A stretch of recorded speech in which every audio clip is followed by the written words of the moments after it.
Have you ever seen an article like this? Meet the beautiful 28-year-old retired couple who make $30,000 a month in passive income and live in a camper van. These stories aren't healthy because they aren't realistic. It's kind of sensational, and it's really, really disheartening to click on that and be like, well, of course they make $30,000 a month in passive income. Their parents passed away and left them with $4 million, and this is just what it kicks off. Hi there, I'm Mindy Jensen. And I'm Carl Jensen. And this is the Mindy and Carl on Living a Fi Life, where we talk about what happens after you reach financial independence. Why do we call this show Living a Fi Life? Because we're talking about and talking to people who are living their best life after reaching financial independence. Ooh, so what are we going to talk about today? Today we're going to talk about what the FIRE community gets wrong. Without further ado, let's kick it off. Number one, this drives me nuts too, Carl. Retirees should work for free. I don't think that that's true. We have seen people like Diana Merriam from Economy and Stephen Boyer from Camp FI catch a lot of heat for daring to be making money while they are setting up these FI events. And these people work really hard. I don't know if you've ever set up an event. I never have, but I'm friends with both Diana and Stephen, and I have talked to them about what goes into it. It's a lot more work than you think. They make it look effortless, but because they put in so much work in the beginning is why it's so effortless the time that you're there. Yeah, the whole thing seems kind of ridiculous. You should expect people to expend effort and do all this work and make no money. And I could see their point, like maybe 1 or 2%. Hey, this is associated with financial independence, but it doesn't make sense. No one should be expected to work for free. The question I always want to ask these people are, do you get mad when you go see a movie? Like Brad Pitt is worth a lot more than any of these other people. He probably does not need to work again, yet he gets paid like tens of millions for a movie. So why don't you send your angry email to Brad Pitt instead of Diana or Stephen Boyer? I don't get the mentality behind expecting these things for free. I mean, all of these things cost money. Renting the venue, providing food in the case of Stephen Boyer with Camp FI, and there's all of the work on top of it. And like you said, nobody should work for free unless that's their choice. And I'm going to add one caveat to this before we get to the next one. And that is, I think intentions matter. I think about my blog. When I started it, I never started it to make money. I just pretty much did it to amuse myself and have a public journal of my journey to financial independence. But there were people who would jump in there, and you could clearly see that their goal was to make money. Like they'd have a bunch of guest posts from like attorneys or casinos or some stuff like this. So I don't think their intentions were good. So I would have a problem if these people like Diana or Stephen Boyer had bad intentions, if their only intention was to leverage or take advantage of the FI community, but it's not. What they're really trying to do deep down is build something stronger and create connections. And that's very commendable. And also both of those events are very valuable. And if you have never attended one, you should make your resolution for 2025 to attend one of those events because they're really, really awesome. Yes, we will be at Economy and Camp FI Rocky Mountain week 2, right? So far. We'll see what else pops up. Okay, the next one, number 2. This one drives me nuts as well, and this is being cheap. So we've both seen people in the community who have millions of dollars who do stuff like eat moldy food or become obsessed with gas prices. Why are you thinking about this stuff? You don't need to jeopardize your health or waste time looking for cheap gas. You've made it. You need to transition. Money is a tool. Use it to live your best life. After you have enough, you don't need to focus on that tool anymore. I'm going to come out and say that's a little rich coming from you and me, because we were absolutely cheap for a long time. And it took a conversation to realize that we were being cheap and we're trying to overcome our ways. This, for me, goes back to childhood. We didn't have a ton of money when I was growing up, so you didn't do expensive things. You didn't buy quality. You cheaped out, and it's hard to make that transition. Carl, how did you start to make that transition from being cheap to being more not cheap? The transition is very difficult. And I think what you have to do is become uncomfortable. It might not be easy buying that expensive trip or whatever object you think is going to bring happiness to your life, it's going to be hard to click that submit button to make that purchase, but that's what you need to do. You need to push yourself over the edge. And I did this with a couple things like that private concert that we hosted here in Longmont, buying a Taylor Swift ticket, renting a silly car. It all felt very weird to do it. And some of those things worked out. Some of them did not. We've talked about that in other episodes, but that's what you need to do. Become uncomfortable, because if you've spent frugally your whole life, you can't just flip that switch. It's not going to feel comfortable to do it. And it might never will. I think it's gotten a little bit easier for us, but it's always going to be a little bit of a struggle. There's always that voice going on in the back of your head saying, oh, this flight could be cheaper if you left at 5 a.m. instead of 10 a.m. No, shut up, evil voice. So you just said living frugally. There's a big difference between frugal and cheap. I'm not talking about frugal. I'm talking about cheap. People who only focus on cost and how low they can get it. And frugal is very different than cheap. Okay, Carl, number 3, what the FIRE community gets wrong. And this isn't so much the FIRE community as the media about the FIRE community, but bad FIRE examples.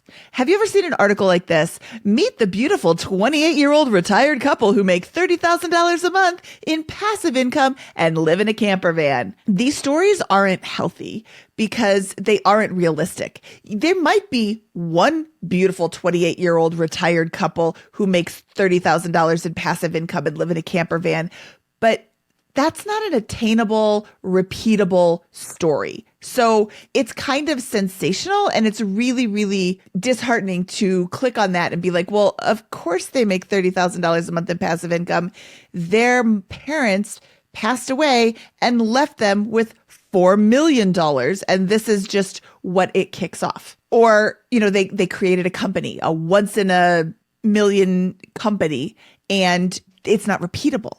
They discovered a thing. They created a widget. They did a thing. Like Mark Zuckerberg, wasn't he a billionaire before 30? Something like that. Yeah. His story isn't all that repeatable either. Yeah, these stories are bad because I think FIRE has a lot of value to most people. And even if you don't like the retire early part, there's so much value in life into getting your money right. So who cares if you don't want to do any of this FIRE early retirement stuff? Just get your money right. Like start saving so you have options for the future. But the issue I have when people read a story like this is they see this and it seems so unattainable that it riles people up. And then they come to hate the whole thing, and it has the opposite effect as what we need to be doing. So it's not good. It's caustic, and I really dislike these because out of 1,000 people, 999 and a half are not like this. There are a couple. I think we've probably met one or two of them, but they're very rare. Most people are just normal people with common jobs that find a way to save a little bit. But those stories aren't exciting. Meet the school teacher who puts away an extra $5,000 a year. That's not going to get people to click on a headline. Or maybe it would, and maybe that's what media should focus on. Well, that's what they should focus on, but I don't think it's what's going to get clicks. They want the sensational. People want to be like, oh, it's a get-rich-quick scheme. I could just simply do what they did. Well, no, first you have to have somebody who leaves you $4 million or whatever. I did like your point that people will see these articles and say, oh, well, that's never going to be able to happen to me. I just won't even bother. And yeah, the media is doing a huge disservice by sharing these sensational stories and not also sharing the more traditional, normal, boring stories. Okay, let's move on to number 4. And this one we hinted at a moment ago, and this is not effectively transitioning. So when you're young, single, you're not attached, you have nothing holding you down and have decades ahead of you, I think it's okay to live a little sparse, compare prices at the grocery store, do more extreme things to get that snowball of money going so it's there for you when you're older. But as you grow older and your wealth grows and you become busier with jobs, career, you've got a family, you might have kids, your time matters a lot more, and you need to learn how to transition and reprioritize it. This one's tough. We did not do this effectively for the longest time. I think it's only recently that we've been able to come to grips with it all and back off a little bit on the efficiency. Like efficiency is great when you're young, maybe not so great when you're old, being efficient about money. What serves you in your season of life is the question you should be asking. Like now, trying to be super frugal all the time does not serve us. We should spend our time with our kids or exercise or doing better things than try to squeeze another dollar out of our credit card at the grocery store. And this one is a little bit tough because, like I mentioned before, there's a little bit of this live within your means advice competing with the don't allow lifestyle creep, which is at war with transition with your money. So this is still a little bit difficult for me to wrap my head around. And the difference between not allowing lifestyle creep and transitioning with your money to me is that lifestyle creep happens when you really can't afford it. You aren't in a comfortable financial position. You still have a ways to go on your financial journey, but you just got to raise at work. And you're like, well, now I'm making $5,000 more, which means I can spend $5,000 more. And I think the correct mindset is, no, now I can invest $5,000 more at that point. But at this point, we have reached our financial end. The journey is at its end. We have reached our goals. We have exceeded our goals. Investing another $5,000 a year will, of course, have an effect on our net worth, but it's not going to be as effective as it would have been 10 years ago. So transitioning with your money starts to come up where you are now in this financially sound position. You can start buying back your time. You can start using your wealth to enhance your life. 10 years ago, I never would have considered paying more for the 9:00 flight when there was a cheaper flight at 7:00, even though I had to get up super early with 2 small kids, get them to the airport, get through security, do all the things. Now it makes more sense for my mental health to not fly before 10 a.m. if at all possible. Yes. Let's move on to number 5. Being religious about your method. Some folks love real estate. Some people love index funds. Some people want to try everything, feel obligated to try everything because it's there. If you only like one investment vehicle, I would encourage you to still look at others. But if there's an investment vehicle that makes you really nervous, ignore it. I am very on record saying I don't invest in crypto. I don't understand it. And no, this is not an invitation to explain it to me. I don't care. I have other ways to invest, and crypto doesn't excite me. It doesn't interest me at all. So I don't do it. But I feel like if you get stuck in one investment vehicle, you don't have a diversified portfolio. Maybe index funds can be called a diversified portfolio. Like, I think it's fun that you sprinkle in a couple of stocks that either you know the company really well, you've done a ton of research, or it's a product that you use every day. We started investing in just stocks. We didn't even know index funds existed. And some of the stocks that I suggested we invest in were Costco, because we shop there. It's a great stock. And Chipotle, which is a huge stock for us. Chipotle is a place that we go to if you've ever been there at lunchtime or dinner time. It's got a line out the door. Plus, now you've got Uber Eats and DoorDash and all these people coming to pick up your burritos for you. So the line would be even larger if that wasn't an option as well. Thank you, COVID. Something came out of it good. But that's been a great stock for us. But because we use those stocks, I didn't invest in IBM or Toyota because they didn't excite me. And even though I did use Toyota products, I didn't want to invest in the stock. The thing that drives me nuts about this one is some people feel the need to evangelize it. And I'm looking at you, crypto people. How many people do I see online who are like, Bitcoin is going to be at $1 million by the end of the year or in 2 years from now? And I don't follow that space. It very well could do that. But why do you feel the need to shout it from the rooftops? It's like some of these people feel like they have to be personally responsible for the ascent of Bitcoin. Like, why do you talk about that? We don't talk about Chipotle or Costco. If you want to buy it, great. If not, my evangelizing it is not going to move the stock. And some of these crypto people get very religious. And if that's what they want to do, that's fine. I just don't care to hear about it that much. I think the technology is interesting, but we're not Bitcoin investors, although we might be Mindy coin investors soon. No, we're not releasing a coin. We are not releasing a coin. On the other side of this spectrum, we've talked about these publicly held companies, real estate. I work at BiggerPockets.com. We talk about how to invest in real estate, but there are some people in the forums and in the Facebook groups who are real estate above everything else. I'm going to leverage it as high as I can. And I think that they're doing it wrong. I think it's great to talk about real estate. I love talking about real estate, but also with any investment, you need to be careful. You need to run your numbers. You need to make it make sense for you. And not just because your best friend, sister's, boyfriend's, brother's girlfriend told you to do it, because you did your own research. Okay, let's move on to number 6. This one drives me a little bit nuts too. Now, I'm thinking about this with Pete and Mr. Mighty Mustache, who went out and bought a Tesla Model Y, as did we. He's a big person in the movement, so he got a lot of nasty comments for doing that. He was vilified. I remember one comment said, "I am so disgusted with your choice. I am never reading you again. I thought this blog was about frugality." So number 6, some people believe that just because you're wealthy, you can't have nice things. I guess I used to be a little bit judgy about this too. I'd see people driving some car or whatever. And I think intention matters. If owning that thing or season tickets to your sports team genuinely brings you happiness, go for it. That's awesome. Do what lights you up. Who are you to judge by it? As long as it is a thoughtful decision and you're doing it for your internal scorecard and not your external scorecard, who are we to judge? But even if you are doing it for that, who cares? Do what you want, right? I will caveat all of that with saying you should be able to afford the thing that you're buying. This is wealthy people should not have nice things. You should be able to afford easily what it is you're buying. You like cars, Carl. I don't care. So for the longest time, we drove the same 2 cars, and then you wanted a nicer car. So you got a nicer car, but we could afford it. You weren't doing it because you wanted to show everybody that you had money or that, this is some sort of status symbol. You just wanted to drive this car. So we do. We went and bought a sports car, a really hot sports car. And then we decided, this isn't what we want. This doesn't make us happy. In fact, this gives me a lot of anxiety when we're doing this. So let's just not. And just to be clear, I did not want our nice car here, alluding to the Tesla, to drive around. I wanted to see how it drove me along. I'm a geek. I'm a nerd. I'm obsessed with autonomous car technology. And we kind of needed a car anyway. Both our cars had 200,000 miles on them. Shout out to Honda and Mazda. But I'm really obsessed with that technology, and I wanted to observe that in real time. So that was the main reason. I know you're a big fan of the autonomous technology, so I know you're enjoying it too. We're not going to talk about that. Let's move on.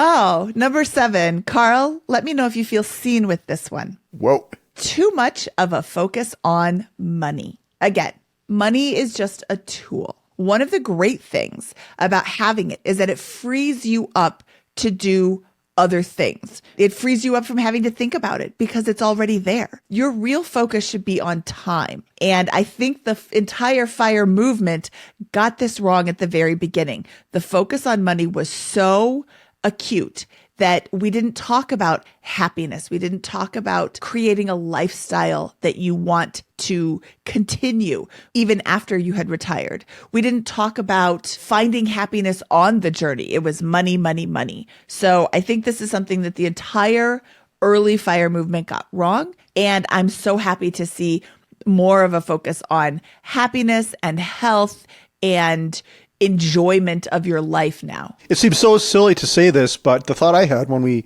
discovered FIRE and started saving and really turned on the afterburners for getting our nest egg going is I thought an accumulation of money itself would make me happy. And I guess it sort of did. It liberated me from a job I didn't like, but the focus should never be on money itself because why should money itself make you happy? It's what you do with the money that makes you happy and how you live your life. And hopefully you don't need a big chunk of change to be happy either, because you should be happy no matter where you're at in life. And maybe you could do some nice things after you've got a big nest egg, some nicer things that you couldn't do before. I think the whole thing should be a journey, and maybe you like to travel. So when you're in your early stages, your travel involves sleeping in the back of your car or a tent on public lands. And when you're a little bit older and have more money, then you can stay at nicer hotels or buy flights or whatever. But the focus should be on life and never about money. And never forget that, as I did for like 2 decades. Yes. Did you feel seen? I did. It's fine. I hope people learn from me and don't make the same mistake.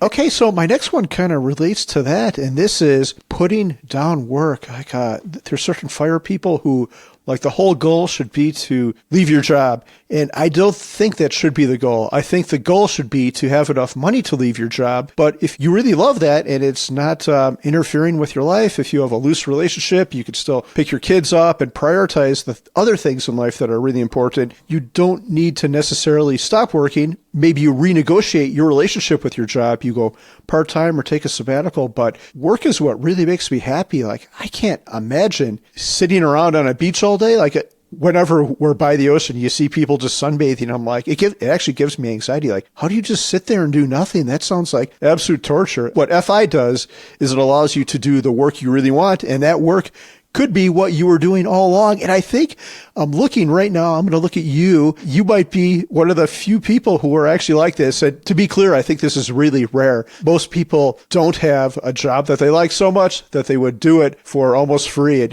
here we are, we're financially independent and you are still working. How do you feel about that? I love my job, so it's not difficult. But if you hate your job, find another way to generate income that brings you more happiness or at least less hatred of the job on your journey to FI. I think there's a lot of people who start the journey just because they hate their job, but that shouldn't be the goal, is to quit. The goal should be get your money in order and then spend your time doing the things that you want. Carl, you still work in that you don't sit around all day and eat bonbons, but you also don't have anybody dictating how you spend your time. Besides me, of course. I'm the boss of you.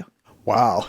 Oh, come on. Anybody who's ever met me knows that I'm the boss. So doing the work you really want is the key to true happiness deep down. It doesn't have to be 40 hours a week. It doesn't have to be for an evil, pointy-haired boss. You do it on your own terms. But yeah, that's where it's all at. And it's work, but it's not a job. Ooh, that's a great way to put it. Okay, so number 9, I'm going to take this one because I wrote it and it's a little bit weird. But number 9, the thing that the FIRE community gets wrong is FIRE itself. So what if you really loved your job and you could do it on your own terms and your boss was super nice and they let you take time off for kids?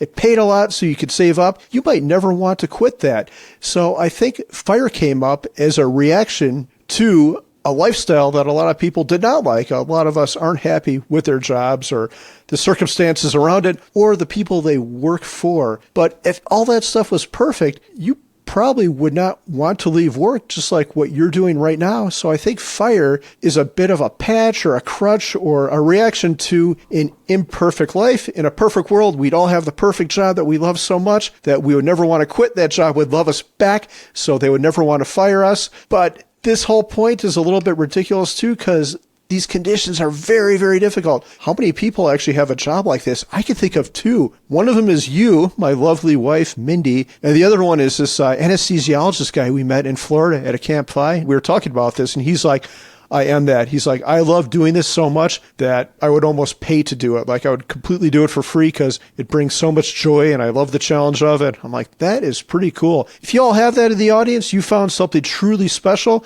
For everyone else, FIRE just might be for you. You know, I think that FIRE is a great idea. Clearly, I'm way on board with it. But yeah, focusing on the retire early part can have a negative impact on your FI journey. You're so focused on the retire early part, which is what we did, which is what you did, Carl. We were so focused on that because your job was so stressful that we didn't enjoy the journey at all. And I think that if our journey had taken, what did it take, 7 years?